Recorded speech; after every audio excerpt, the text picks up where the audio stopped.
repentino. Pai do Senhor, amém? Pode sentar. Glória a Deus. O Azar perguntou para mim se ele podia vir de cobertor hoje. Eu falei, filho, eu acho que todo mundo quer ir de cobertor hoje. Eu louvo Jesus por você ter levantado no frio. Devia estar mais ou menos uns 13 graus. Agora está uns 16. O jantar do namorado foi muito gostoso, gente. Foi uma benção. Estou cheia até agora. Tive que tomar o meu coração. Deus tem misericórdia. Estava uma benção, gente. Foi maravilhoso. Amém. Quem veio aqui semana passada? Pois é, semana passada eu fui e falei assim, gente, quem ganhar um hot dog, quem falar o nome do rei da Síria e quem estava guerreando lá, né? Não rolou, né? Ninguém falou bem a verdade, né? Um nome tão fácil de gravar. Né? Tão fácil. O Gabriel falou para mim que ele queria ganhar. Gabriel, responda.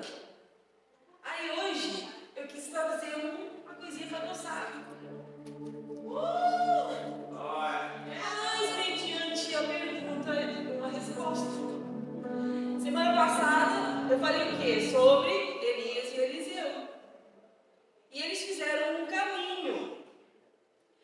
Foram 4 lugares que eles passaram.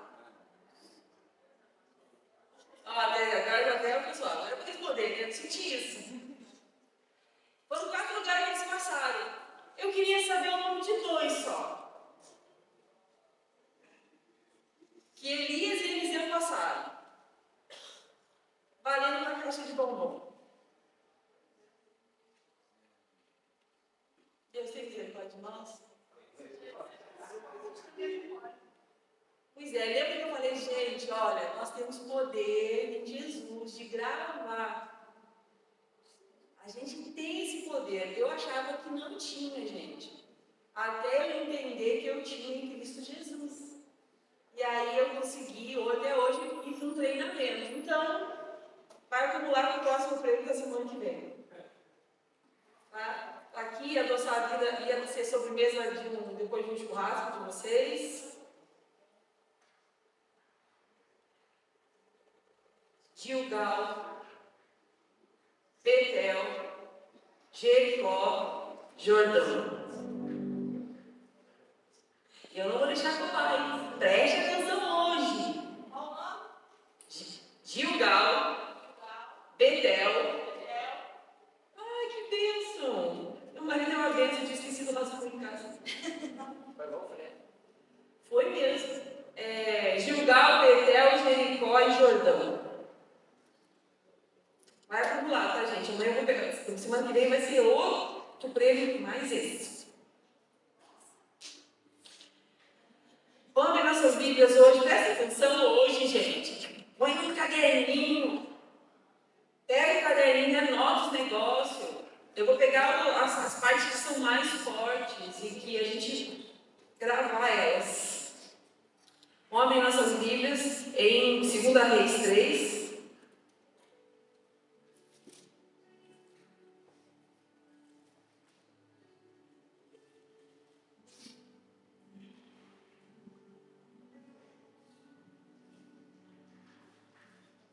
Do 11 ao 18. Nós já estamos estudando, né? Amém? Perguntou, porém, Josafá: não há aqui algum profeta do Senhor para que consultemos o Senhor por ele? Respondeu-nos os servos do rei de Israel: aqui está Eliseu, filho de Safate, que deitava água sobre as mãos de Elias. Disse Josafá: está com ele a palavra do Senhor. Então o rei de Israel, Josafá e o rei de Edom desceram a ter com ele. Mas Eliseu disse ao rei de Israel: que tenho eu contigo?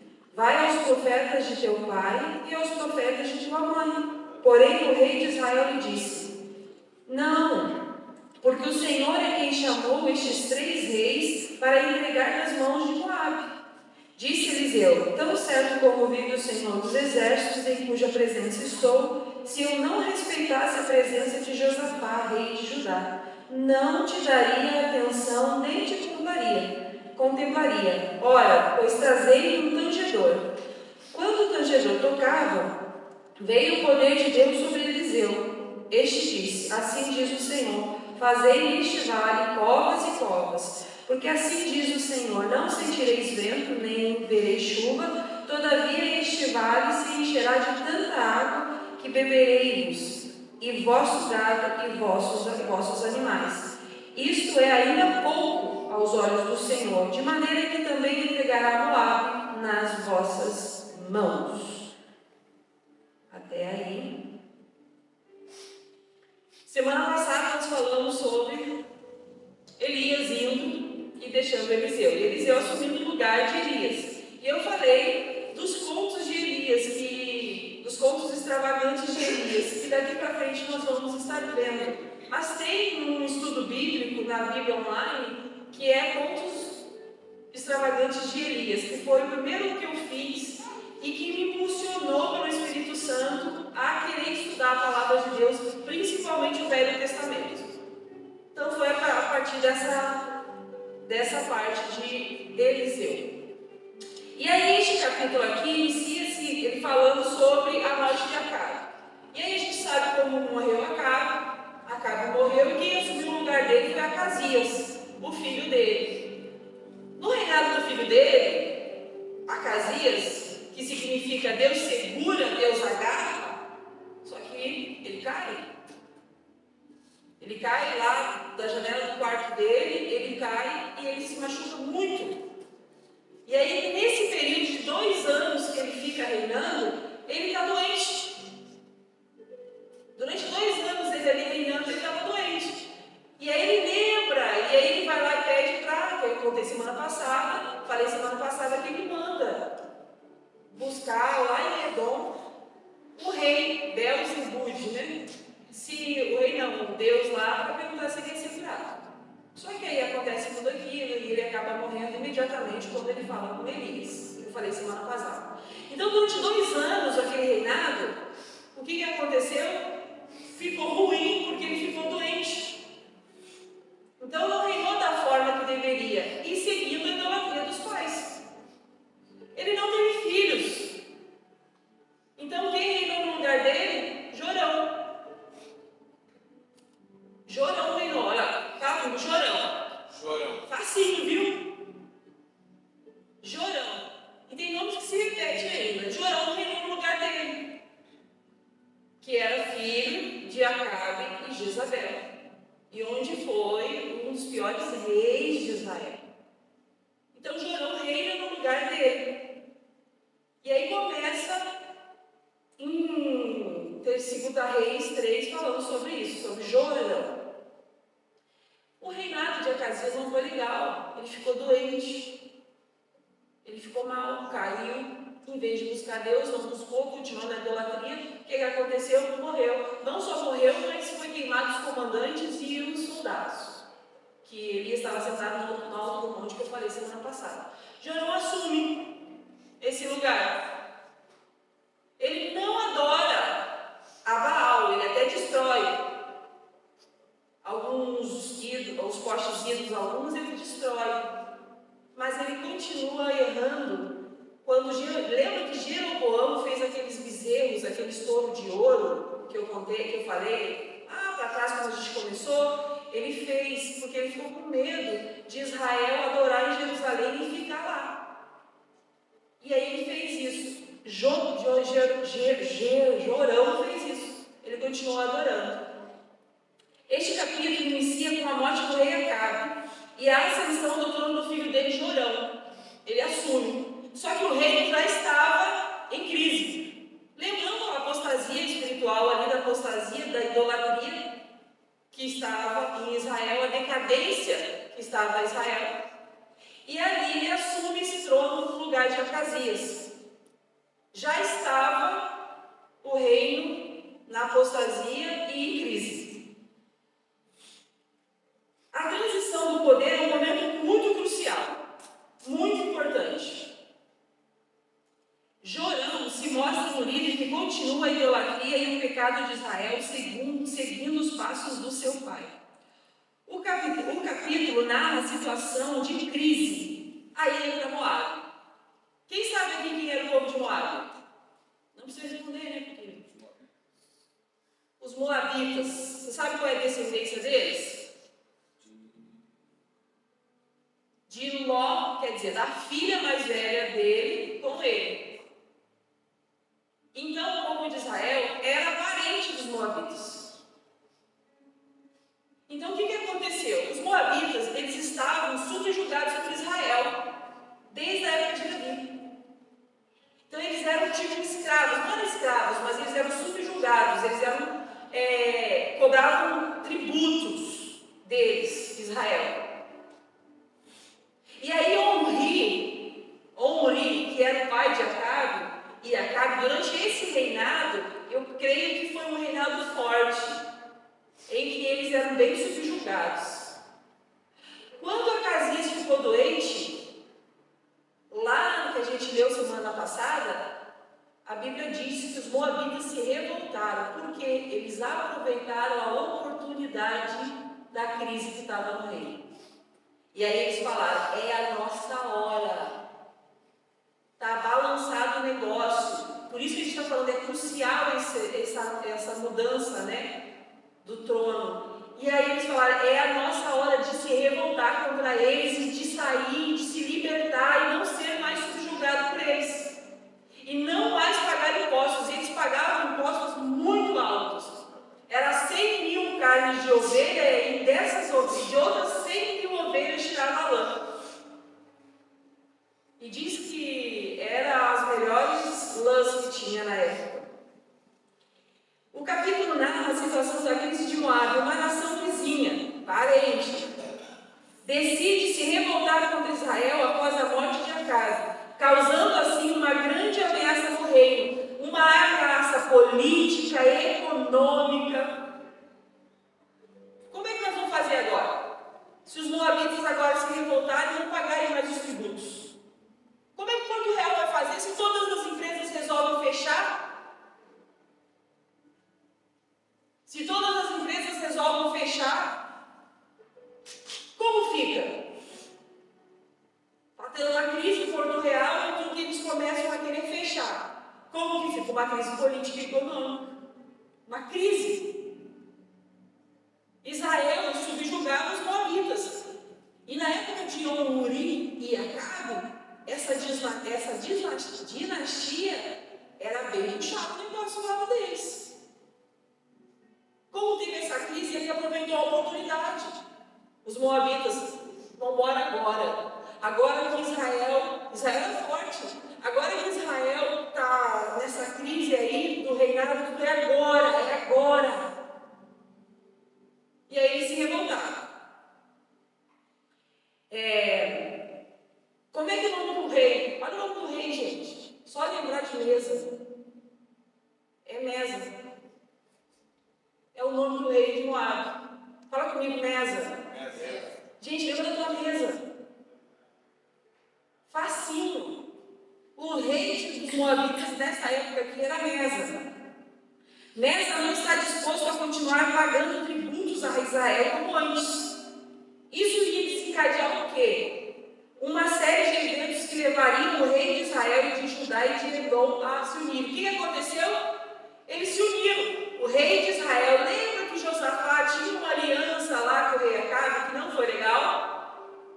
O rei Acabe, muito esperto, cheio de malandragem, cheio de segundas intenções, levou ele, eu expliquei na outra vez, levou ele, tinha má intenção no coração. Chegou para ele e falou assim, olha, você vai vestido de rei e eu vou disfarçado. Por quê? Porque se matar, mata tu, não morre eu. Errou, porque quando Deus quer fazer um negócio, Deus faz, não tem como questionar. E ele morreu, disfarçado, e morreu. E aí, ele tinha essa aliança lá com o povo de Israel, Judá, Josafá, que fazia aquilo que era correto. Ele tinha já uma aliança. O que aconteceu? Israel se juntou. Israel se juntou com Judá e se juntou com Edom para se unir contra os moabitas.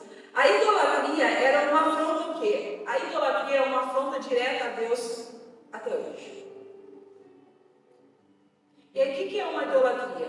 É um amor excessivo. E aí, às vezes, a gente pensa que a idolatria é somente a ídolos. Não. Idolatramos pessoas. Idolatramos dinheiro. Idolatramos bens, carros. Idolatramos quantas pessoas são dependentes emocionalmente de outras. Se somos dependentes emocionalmente de outros, é porque a gente entende que a gente depende daquela pessoa. Isso é um amor excessivo, é uma idolatria.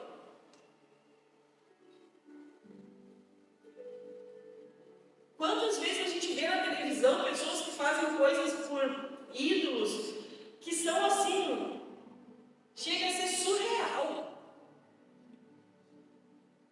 Idolatria.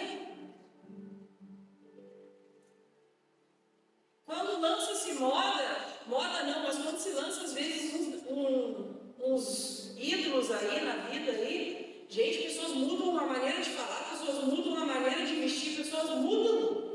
Tem uma época, não sei se foi aqui, uns feios aí da vida, que as meninas mudaram a roupa, mudaram tudo. Até a cor do cabelo.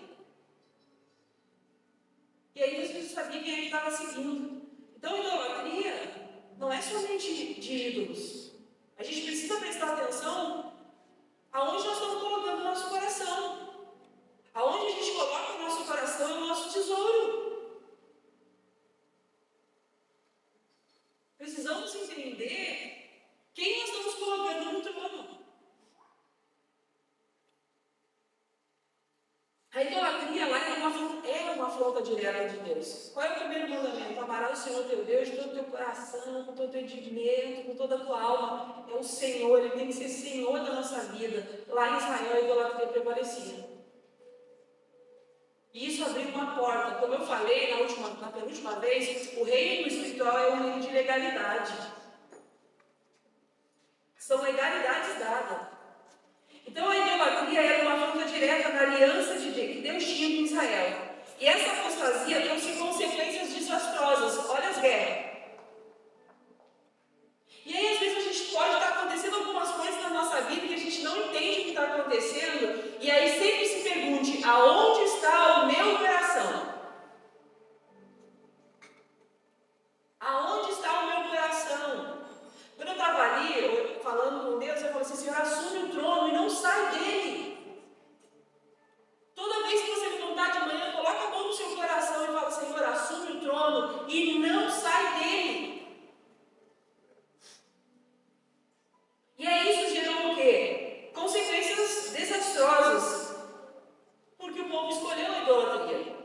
Os líderes tinham uma grande responsabilidade em liderar o povo na adoração a Deus. Mas Jorão falhou e foi idólatra e desobediente. A idolatria. A crise moabita, que está ali a partir de 2 Reis, de 4 a 11, está falando, Mesa, o rei de Moabe, decide que não mais pagará tributo a Israel. Pense comigo, eles davam 100.000 ovelhas de carne e 100.000 ovelhas tirando a lã. Dava isso para Israel.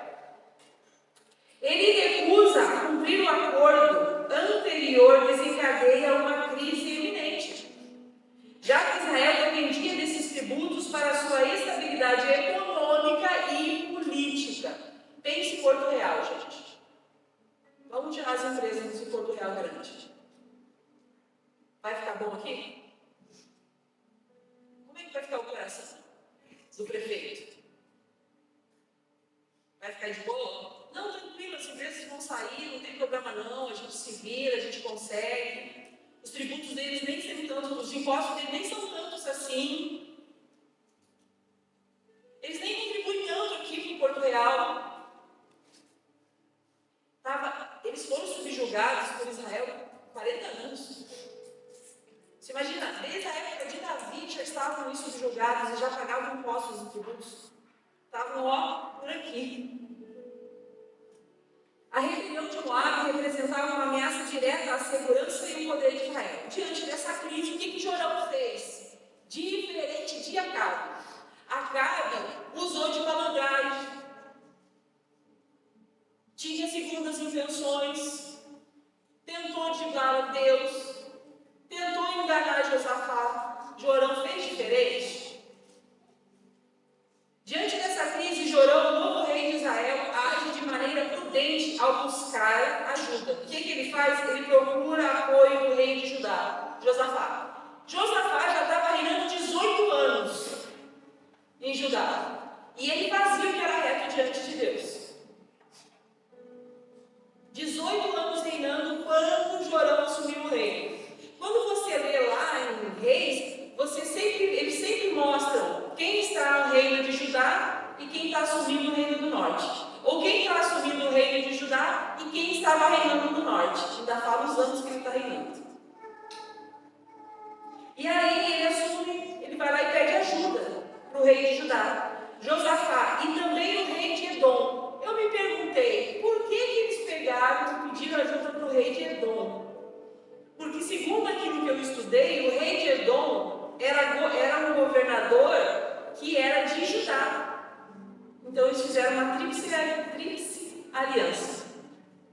Então eles tinham uma ligação. O rei de Judá, Josafá, e também o rei de Edom, para vencer a guerra contra os moabitas. Essa aliança temporária demonstra a seriedade da situação e a necessidade de cooperação entre os reinos vizinhos para enfrentar a ameaça comum. Eles se juntam. Na rede de mulheres agora, foi uma bênção, tá? Foi uma bênção. Contei assim, aqui umas 55, 54 mulheres, sem contar as crianças e as meninas. E o que a gente tem feito é para que a gente possa entender o poder dessa unidade.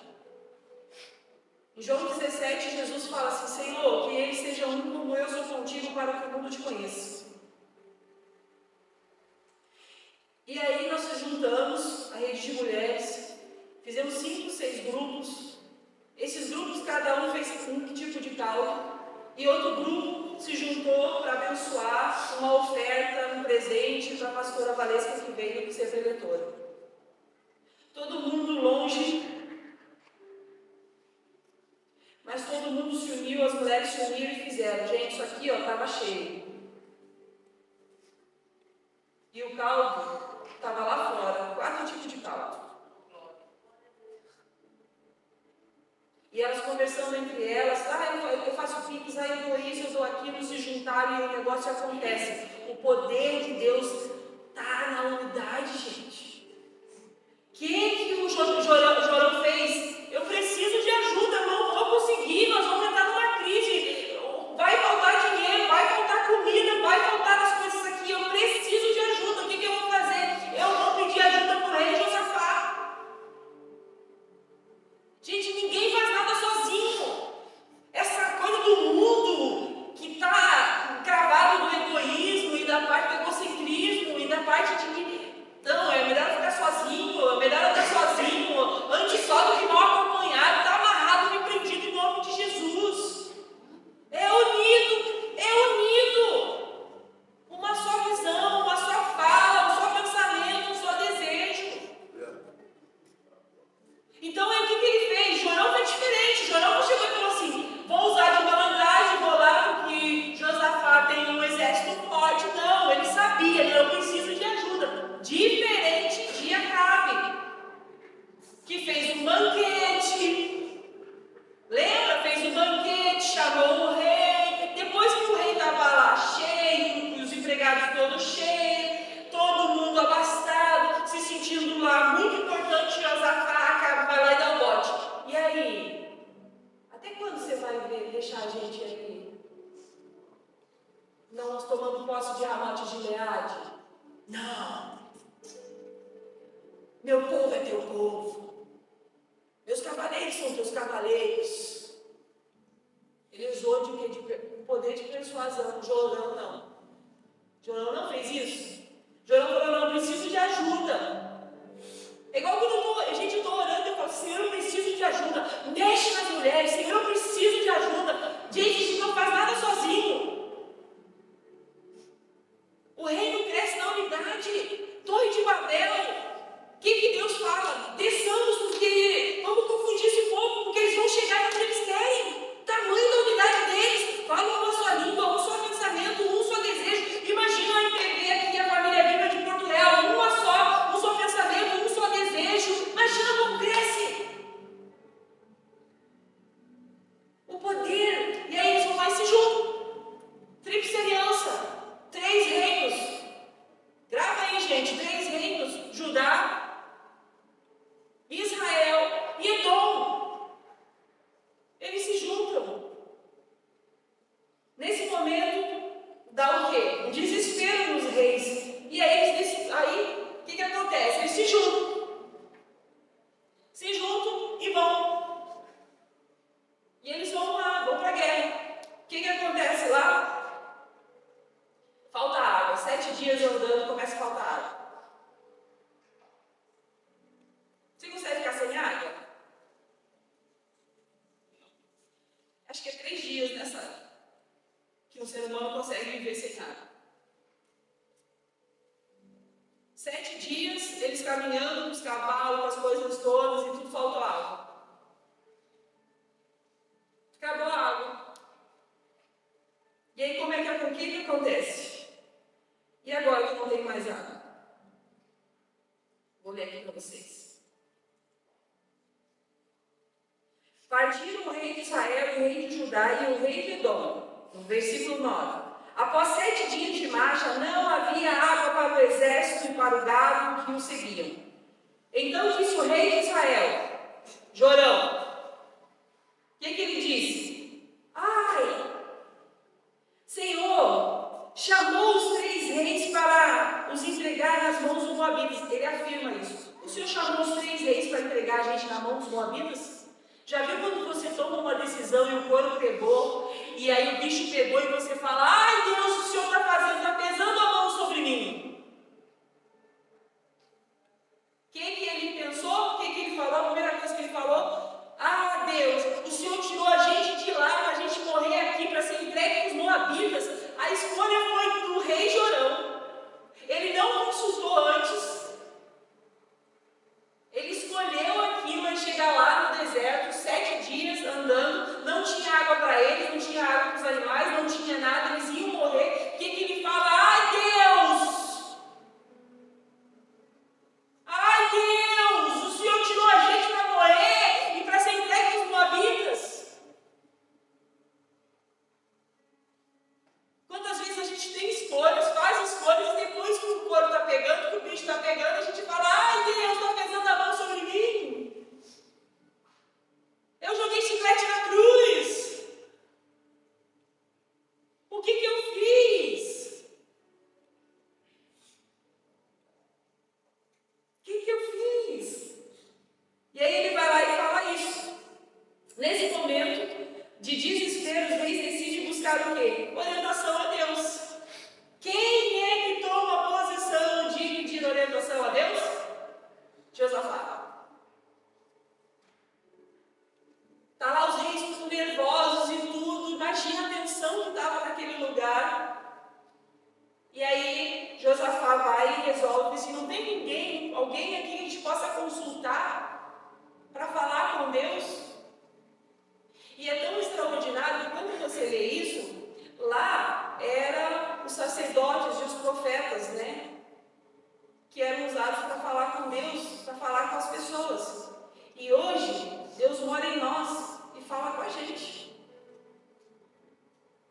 Hoje eu não preciso, e nem você precisa, chegar no pastor e perguntar para o pastor assim, olha, ora e fala com Deus e vê o que Deus tem de resposta para mim.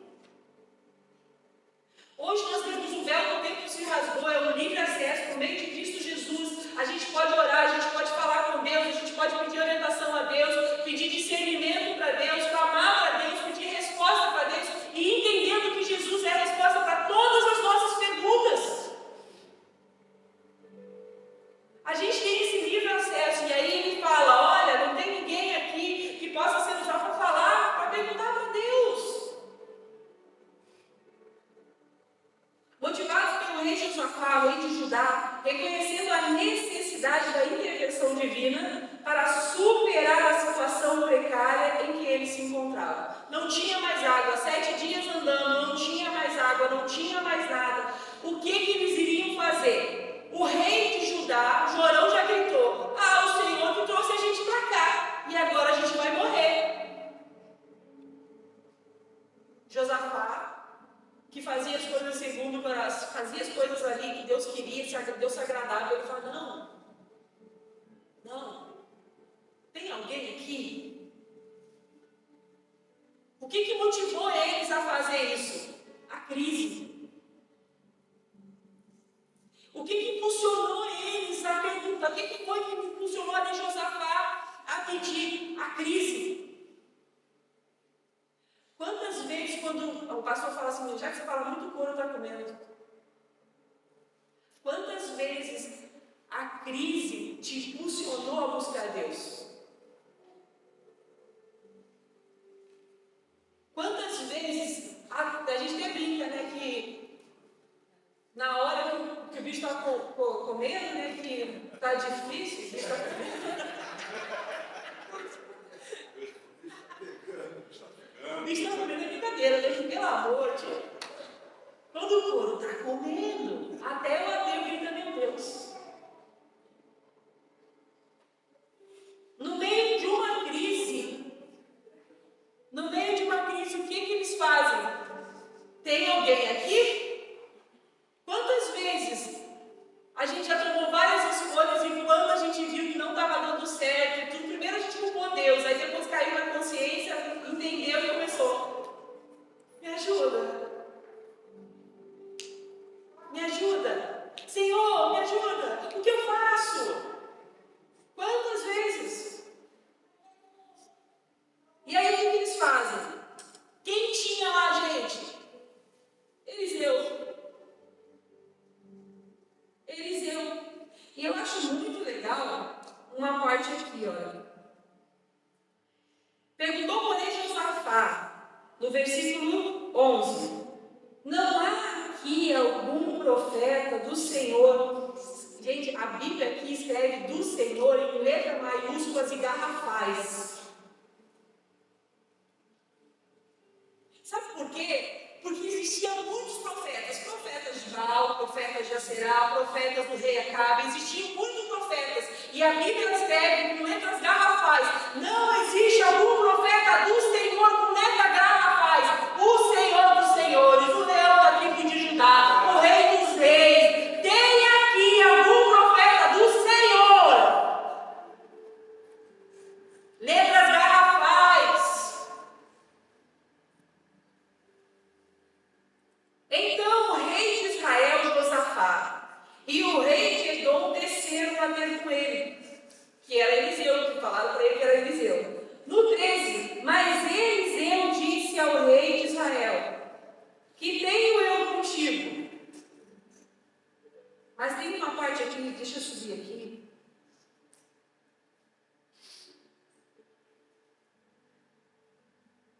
Aqui, ó. No 11, né? Vou ler de novo. Perguntou, porém, Josafá: não há aqui algum profeta do Senhor com letras garrafais, para que consultemos o Senhor por ele? Respondeu um dos servos de Israel. Olha isso, gente. Aqui está Eliseu, filho de Zafate, que deitava água sobre as mãos de Elias. Gente, um servo virou e falou assim: aqui tem um profeta, Eliseu, que deitava água nas mãos de Elias. Deitar água e lavar as mãos ali dos profetas era sinal de servo, de submissão.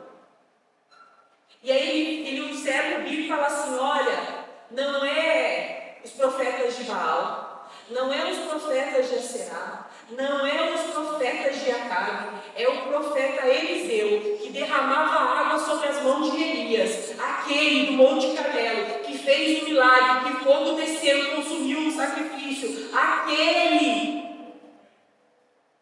Ele derramava água nas mãos de Elias.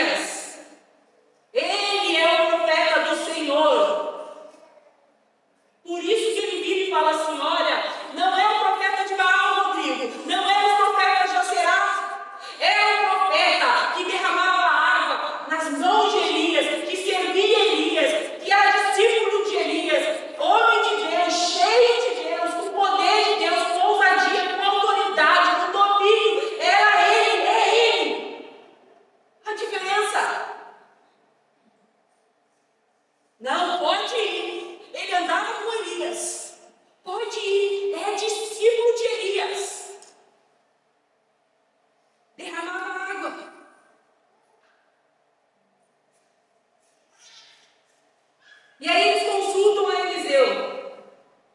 Esse aí é um testemunho da importância dos profetas na história de Israel. Como eu falei, lá os profetas que eram usados para falar. Hoje nós temos um livre acesso. Tem um Deus morando em você, tem um Deus morando em mim, a gente tem livre acesso. Eles eram considerados o quê? Mensageiros de Deus. Da mesma forma que nós somos mensageiros de Deus. Hoje, eles eram considerados mensageiros de Deus. Quando mesmo Jorão decide procurar a orientação de Eliseu, ele reconhece o quê? Quando Jorão ele decide consultar Eliseu, ele reconhece a autoridade. Ele reconhece a autoridade ali de Eliseu. Reconhece a autoridade espiritual do profeta. E a importância de buscar a vontade de Deus nos tempos de crise. Principalmente, né? A importância de buscarmos a orientação de Deus. E é em tudo. É em tudo. Às vezes a gente pensa que tem coisas que a gente só dá, não, eu decido por mim, não tem nada a ver, eu vou lá e faço, é automático. Não. A submissão ali com o Espírito Santo é em todas as coisas. É 24 horas do nosso dia. E é um grande desafio mesmo, venha o teu reino na nossa vida. E de buscarmos orientação em Deus, não somente quando a crise está, não quando o bicho está comendo, mas quando o bolo está comendo, buscar a Deus somente quando as coisas estão muito difíceis. A Bíblia diz que é fácil demais, a gente complica tudo. Por que a gente fica complicando? Se a gente sabe, a Bíblia está dizendo que Deus tem a resposta, que Deus é Senhor de todas as coisas, a sabedoria é Ele. Então por que eu vou ficar questionando, ou por que eu vou ficar me perguntando se Ele sabe todas as respostas? E Deus não quer fazer um negócio, Ele faz, não tem homem que questione, nem chegue para Ele, por que Ele está fazendo dessa maneira? Eu sou Deus! E Ele faz. Temos o livre-arbítrio, a livre escolha. É como a pastora pregou aqui e falou: ou a gente vive a vontade de Deus ou vive a permissão. O que a gente quer viver, a vontade ou a permissão? Eu quero viver a vontade, porque ela é boa, agradável e perfeita. A minha não, a sua não. Há caminhos que para o homem parecem retos, mas é para a morte. Então, às vezes eu quero uma escolha, não, parece muito boa aos meus olhos, aos teus olhos, não aos olhos de Deus. Nem olhos viram, nem ouvidos ouviram o que Deus preparou para a gente. Os nossos olhos não conseguem ver o que Deus preparou.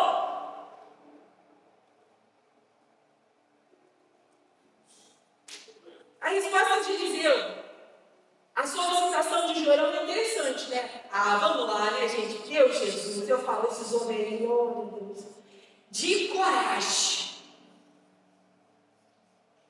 Segundo Timóteo fala, né? Acho que 2:7 ou 17, falando que Deus não nos deu um espírito de medo, de covardia, mas de poder. Meu Deus! Homens de coragem, homens de ousadia, esses profetas. E é essa ousadia que estava sobre a vida deles, é a ousadia que mora em nós. Muitas vezes a gente não permite se manifestar por causa do medo, mas ela mora em nós. Essa ousadia, essa coragem de falar, das coisas de Deus, sem ter medo das circunstâncias, situações e pessoas, mas falar a verdade. E aí o que Eliseu faz? Não vou, não quero falar contigo. Vai lá, Jorão, vai lá e consulta os deuses dos teus pais, vai lá e pergunta para eles o que é para ele fazer. Vai na ferida. Jorão idólatra, ele não estava adorando Baal, mas ele continuou adorando aqueles bezerros, aqueles touros de ouro que Jeroboão tinha lançado. E aí fala para eles o quê? Vai lá, adora, vai lá e pergunta para eles.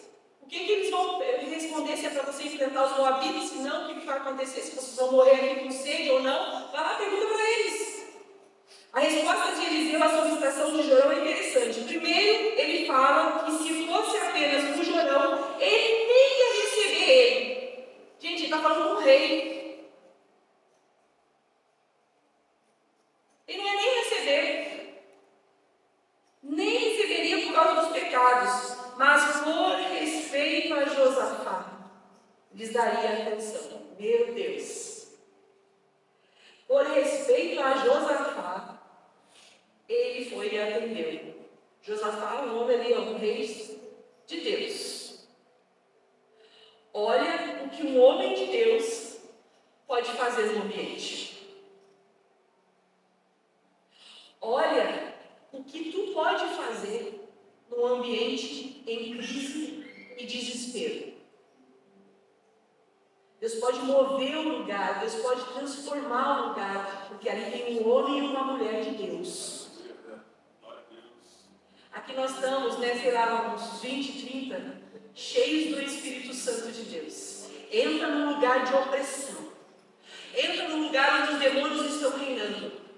Mas aí entra uma mulher e um homem de Deus. Deus começa a transformar aquele ambiente que é de um reino das trevas para um reino celestial. Tu tem o poder de mudar o ambiente onde está.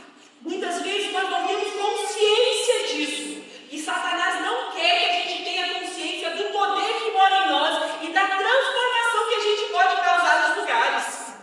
Eliseu falou, olha, por causa de Jorão e por causa do rei de Dom, eu nem quero falar, mas tem um homem aí, cheio de Deus, que obedece os mandamentos e os cumprimentos de Deus, que faz as coisas segundo o coração de Deus. Ah, eu quero. Esse agora eu vou atender, por causa dele. Eu vou falar com Deus. Meu Deus, gente. Por causa dele. Em respeito a Josafá. Fala comigo. O homem fala homem, a mulher fala mulher, né? Eu vou falar mulher. Eu sou uma mulher de Deus. Homem de Deus.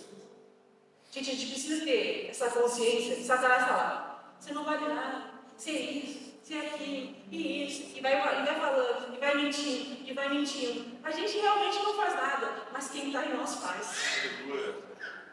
Não há poder em nós, mas há poder no Espírito Santo. E Ele mora em nós. O véu do tempo se rasgou. É livre acesso. Eu posso falar com Deus. Você pode falar, você pode perguntar, você pode clamar, você pode falar, Senhor, o que eu faço?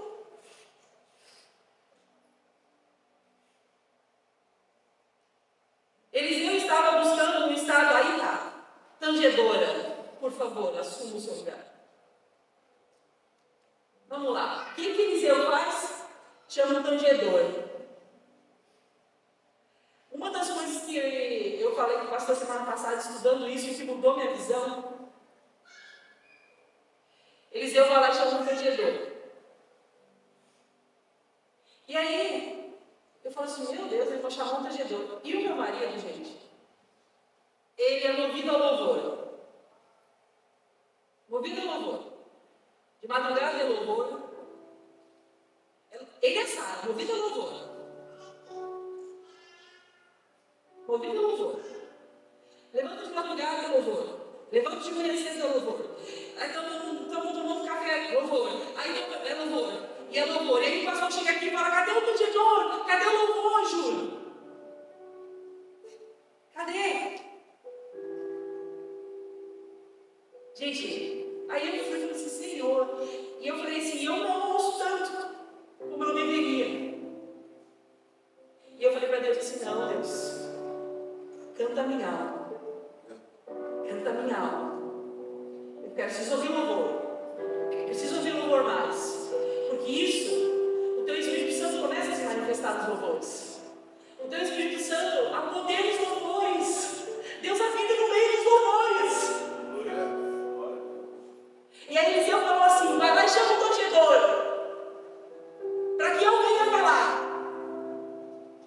Chama o tangedor. Aí tu pensa que é qualquer tangedor? Na escola dos profetas eles estudavam música, eles tocavam. Tinha estudos exaustivos da palavra. Eu falei E aí começa a tocar o louvor, o tangedor começa a tocar. O que a Bíblia diz? Que quando o tangedor começa a tocar, veio o poder de Deus sobre Eliseu. Veio o poder de Deus sobre Eliseu. E aí eu pensei, meu Deus, que tangedor! Que tangedor! Eu falo para Sara o seguinte, eu falei assim, Sara, tu pode não falar palavras. Falo várias vezes isso para ela. Mas cheio foi do Espírito Santo. Se alimente da palavra. Que quando os teus dedos começarem a tocar, o Espírito Santo de Deus vai começar a se manifestar sem que você fale nada. Somente no som e na melodia. A poder dos teus dedos, a poder dos teus dedos, Rodrigo. A cada dedilhada. Não é simplesmente um tangedor, mas é um tangedor cheio do Espírito Santo. E aí Eliseu chama um tangedor, que com certeza era da escola dos profetas. Não é simplesmente chega um, toca aí, pega um que toca aí, chama. Não, era um tangedor da escola dos profetas, com certeza. E aí a gente lembra de Davi. O servo de Saul chega para ele e fala assim: o senhor percebeu que toda vez vira e mexe vem um espírito maligno e toma posse do Senhor e o senhor fica inquieto e nervoso? E esse espírito vem da parte de Deus. E aí ele vai e fala assim, aí o servo fala assim, a gente precisa procurar alguém da parte de Deus para tocar. Talvez o Senhor se acalme. E aí Saul fala assim, então vai, busca um para mim.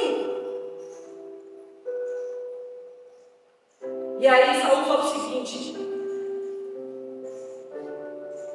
vai lá, busca para mim, vai, caça para mim, vê alguém que toca. E aí um dos servos fala o seguinte, que o nosso Senhor, o servo falando para Saul, que o nosso Senhor dê ordem a seus servos, que estão aqui para procurá-lo. E Saul falou, vai lá e vê, vai lá. E aí um deles disse, um homem que saiba tocar lira, e que se o Espírito da parte de Deus o domine, ele tocará e o Senhor se sentirá melhor. E aí um deles respondeu, eu conheço um.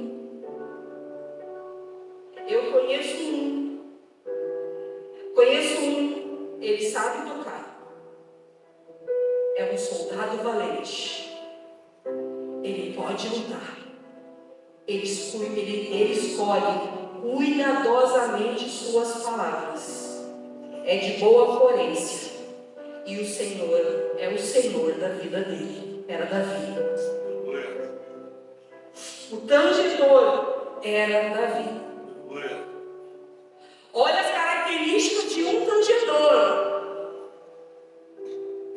Ele sabia tocar, sabia fazer, então estudava, praticava, sabia. Lembra que eu falei que nas escolas dos profetas eram exaustivos os estudos? Eles não simplesmente ficavam lá, ensaio hoje, faço não. Era algo ali, sabia fazer, Davi sabia tocar. Soldado valente, Deus não nos deu um espírito de covardia, mas de poder, de coragem, de moderação. Ele era um soldado que está dizendo, olha, tem sabe tocar, é soldado valente, usa muito bem as palavras. Ele usa muito bem as palavras, tem boa aparência. E as pessoas reconheciam na vida de Davi que Deus era o Senhor da vida dele. E Deus é o Senhor da vida dele. Quando Davi começa a tocar, os espíritos malignos vão embora e Saul começa a se sentir melhor. Porque o Espírito de Deus estava sobre a vida de Davi. A Bíblia diz que quando Davi foi ungido, o Espírito Santo tomou conta dele e não saiu mais. Eu falo, Sara, há poder nos teus dedos para tocar. Não precisa falar muito, não precisa falar nada.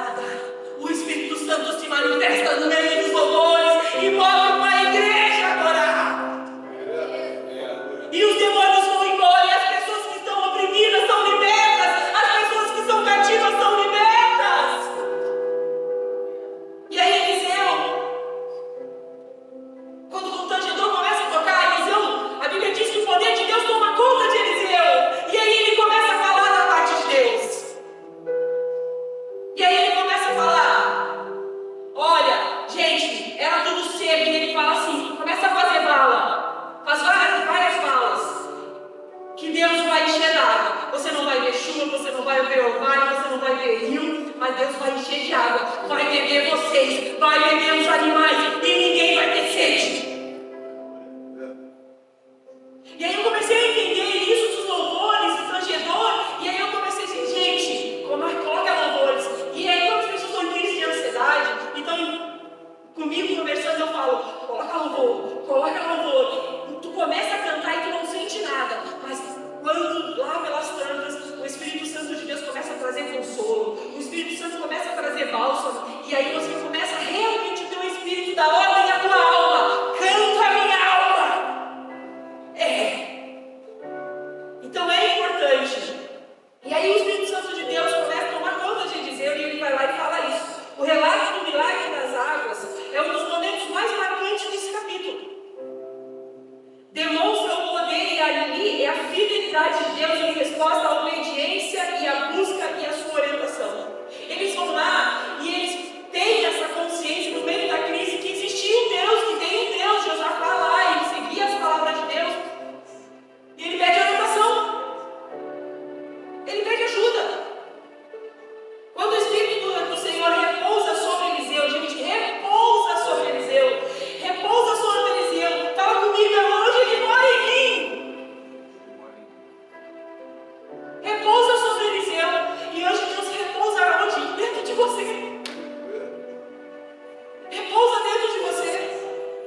Quando o Espírito do Senhor repousa sobre Eliseu, ele profetiza que Deus proverá água de uma forma de enxurrada, sem a necessidade de chuva. Este é um evento sobrenatural que desafia as leis naturais e demonstra claramente a intervenção divina.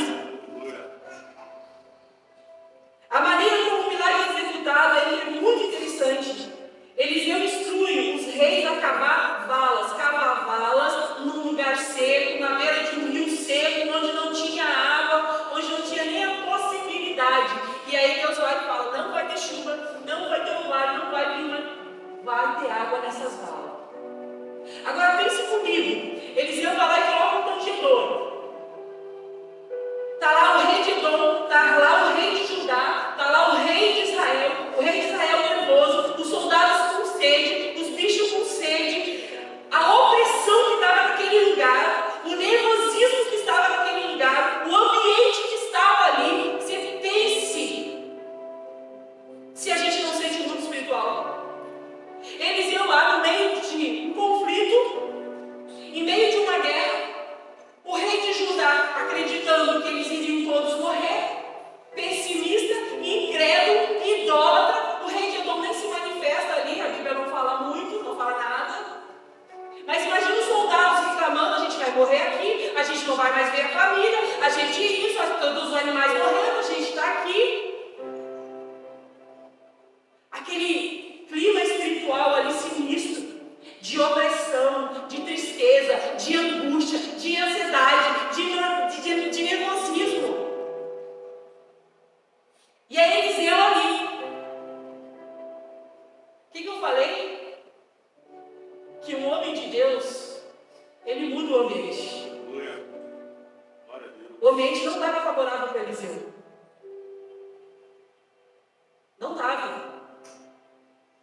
Você já viu quantas pessoas vêm conversar com você nervosas, angustiadas, ansiosas? Se você não tiver a paz que excede todo entendimento humano, você entra no nervosismo. Você entra na angústia. E tu começa a chamar junto. Eliseu vai lá, chama um tangedor, e o Espírito de Deus toma posse da vida dele, muda o ambiente. Era decreto de derrota, e ele decreta a vitória. Era um decreto de quê? De fim. E ele vai lá, não, pode fazer vala, faz várias valas, faz vala. E Deus vai fazer água. Meu Deus. A água surge do nada. A água surge do nada, sem chuva, inundando o vale e suprindo todas as necessidades do exército e dos animais sedentos. A água aparece. Além disso, o texto destaca a confusão e o engano que Deus faz.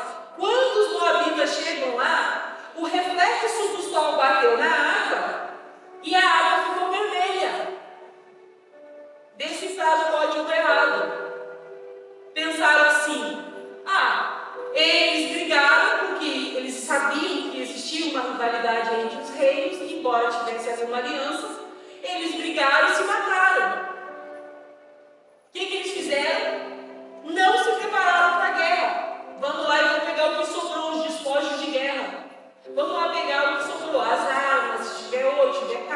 vão pegar.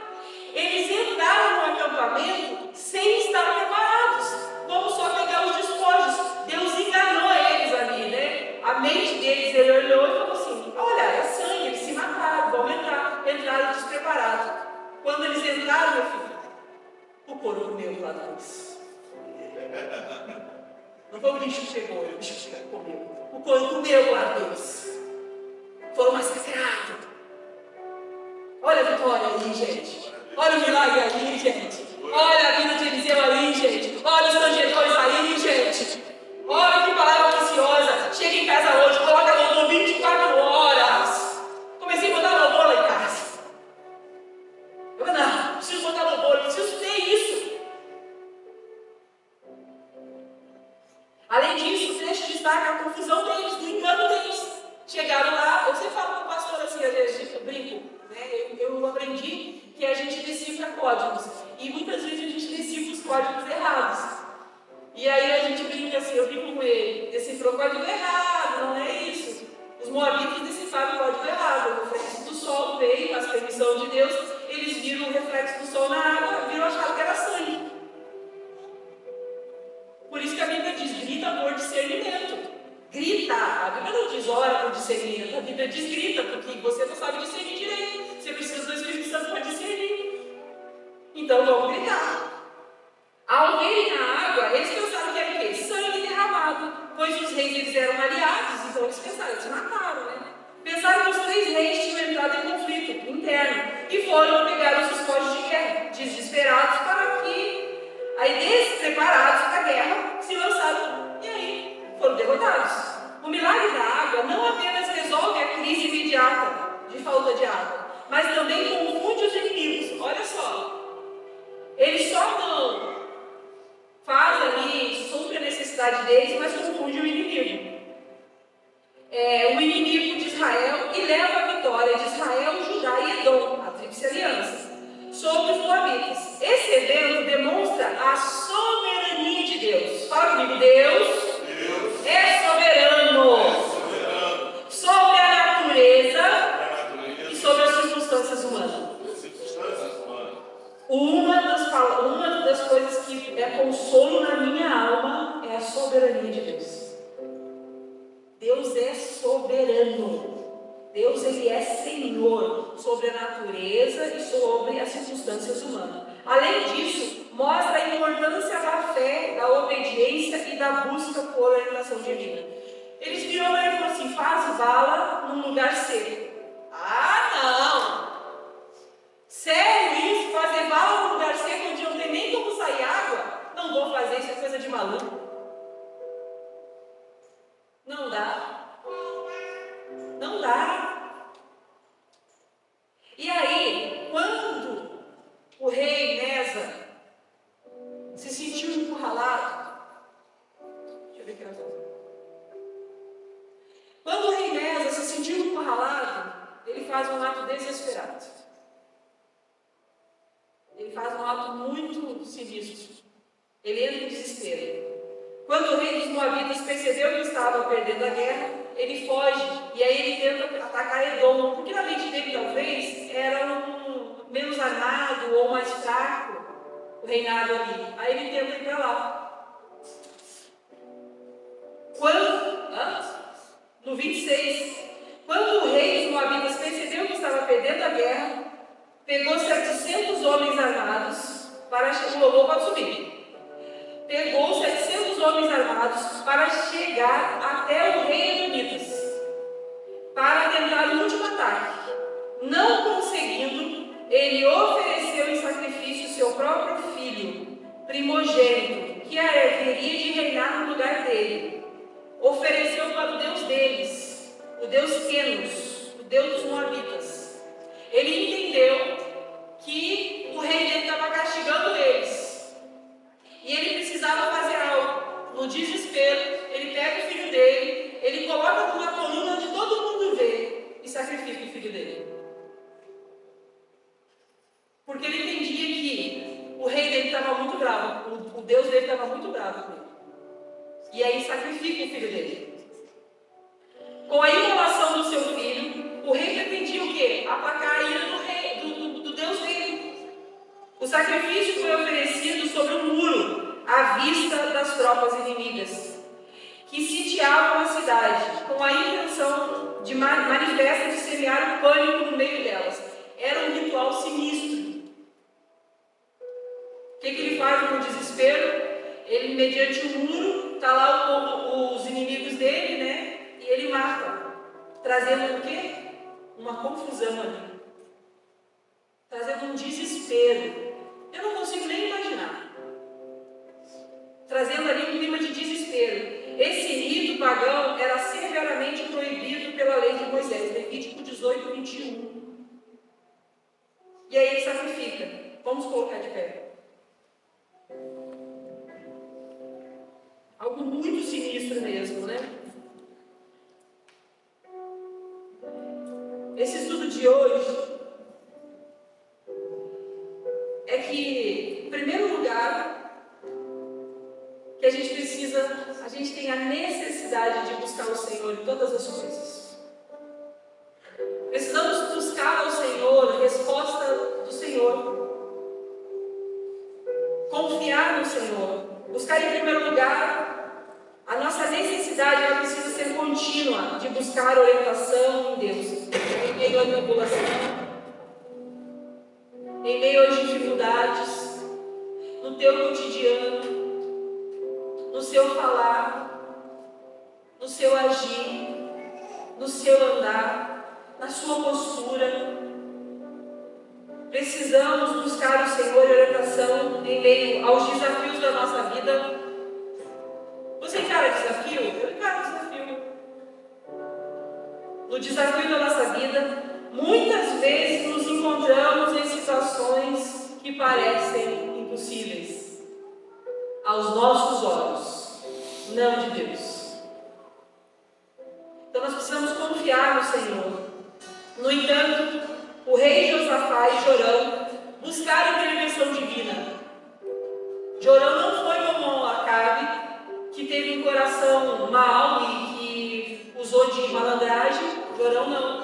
Jorão realmente necessitava de ajuda e ele busca ajuda em Josafá. No entanto, assim como Josafá e Jorão buscaram a intervenção divina por meio de Eliseu, devemos buscar o Senhor em oração e fé, confiando que Ele é capaz de transformar nossas dificuldades em vitória.